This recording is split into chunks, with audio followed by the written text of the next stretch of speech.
Hey guys, today I thought we would talk about how 2020 is going so far. And I think I talk for everybody, or I talk for a lot of people when I say it could go a lot better. Like the end of 2019 and the start of 2020, I don't understand what happened. People were very prepared to try their best, start their life again, the start of a new decade. And everybody was posting pictures of them 10 years ago and how much they've changed. And then suddenly the world goes, you know what, we're going to have World War III trending. We're going to have the coronavirus go to pretty much every country in the world. And we'll have Australia burning. I don't understand. I'm in shock. And it's very hard to be positive at this time. It's very hard to look on the bright side at this time. We live in a time where we know the world is dying and we can see it dying, and a lot of us, especially the younger generation, a lot of us want to help and do something, but we don't have the power to do anything. We see that people are burning fossil fuels, and you want to stop these companies from doing that. You want somebody to do something. You want to plant trees again. You want to, stop deforestation. You want to support these good places. You want to stop using plastic, but it's very, very hard. And the younger generation don't have a lot of power. They don't have a lot of money, and a lot of us are in our we're teenagers, we're in our early 20s or we're in our late 20s, and we don't have the power or capabilities to do things, but we're still trying. We're reposting stuff on the internet, we're helping how much we can, but it still feels like nothing. In, 20 million trees were planted by Mr. Beast, I believe, in 2019, and everybody was happy. I'm doing something. At least by donating something, we're doing something, we're helping. And then all of Australia pretty much was burning, and so much damage happened. It's very hard to imagine. Amazon rainforest was burning, and very, very hard. People are getting killed, and there are mobs, there is hatred. We were moving forward. We were leaving racism behind. We were taking steps forward. We were trying so hard as a human race to leave that behind. And then suddenly some very racist, horrible people are taking power of countries like India and America. And it's very, very hard to see these sufferings happening in the world and people being killed for no reason or just because they chose to believe in one thing. It kind of makes you feel like the world's gonna end. I still believe the world's gonna end. I'm not entirely sure we will make it out of 2020 alive. The thing that's making me feel very helpless right now is I live in the UK, and I'm guessing you probably have figured that out by my act. The coronavirus has I think 35 people have been infected right now.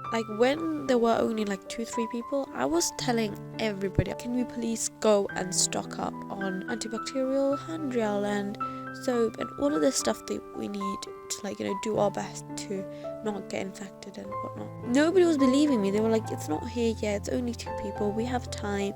And suddenly it's gone from 12 to 35 very quickly. Now everybody's going and it's sold out in every shop, and it's I'm very angry and I'm very pissed and I'm very scared. I tried online most of the stuff is sold out. I've checked in a few shops, they are sold out, and most of them are it will come back in 2 weeks. But I'm just thinking, if it does come back in 2 weeks, there's still no guarantee that we'll be able to get it, and in 2 weeks God knows how far it's gonna go. People just wash your hands with soap. Hand gel, you don't need it. Well, hand gel, you can just wash your hands with soap, but when you're outside, let's say you're on the bus and somebody sneezes on the chair or something and you have to touch that chair, what are you gonna do? Where are you gonna find the soap? You don't just carry soap around and water around to just go run and wash your hands everywhere. That's where you need hand gel, and you need that kind of stuff. You need I know you still get ill past doing all of that, but it will still reduce the risk of getting it. I probably shouldn't be feeling this feeling of hopelessness and despair and sadness, but it's very hard not to.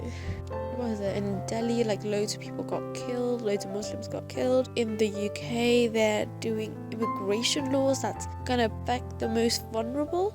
because they're basically, what they're doing is they're gonna stop unskilled workers from coming in, and they only want people that earn over 26,000 a year. Loads of jobs are paid under that, like loads, like veterinary nurses, right? Like they have to go to school for like 3 years and they still don't get over 26,000 a year. And now UK is like, we're not gonna let people come in that don't have jobs over that.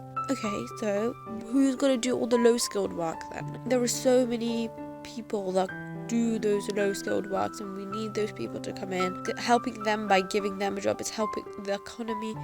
And they're like, oh yeah, there is like so many people that are unemployed in the UK. Well, yeah, they are, but majority of them are either critically ill, retired, or they have a disability, or they can't, or they have to take care of other people, or like the students going to university or whatever, and they physically can't work. Truth be told, I think my worst fears are that the economy is going to collapse, the coronavirus is going to spread everywhere, and loads of people are going to die. Like, I know people say that, it's not as dangerous and people are just hyping it up, but it's still an unknown virus that our body doesn't know. Like the flu, like our body kind of knows that. And I don't know if you guys know, but like literally when people were colonizing America and stuff, like when the Native Americans were there, people that came from Europe, they had the common cold, and like we're like, oh yeah, it's just a common cold, but like majority of the Native Americans died because they just got the common cold and they didn't know how to fight it off. That's what scares me, but I know we're gonna have to persevere. We're gonna have to try our best, try to look at the positive side, even if it's very, very hard. Thank you for listening to me be very emotional and be very raw with my fears, and I feel like I'm not the only one that feels like this right now. Like, hopefully we'll look back on this and be like, wow, we survived this, it wasn't as bad as we thought. So thank you for watching. If you feel the same way, like this video, I guess, and if you have any things that you're worried about or things that you're very scared about in 2020, you can leave it down if you want, or if you just want to listen to me, just don't mind. Hopefully I'll be back with a more happy video. I'll see you guys again next time. Goodbye.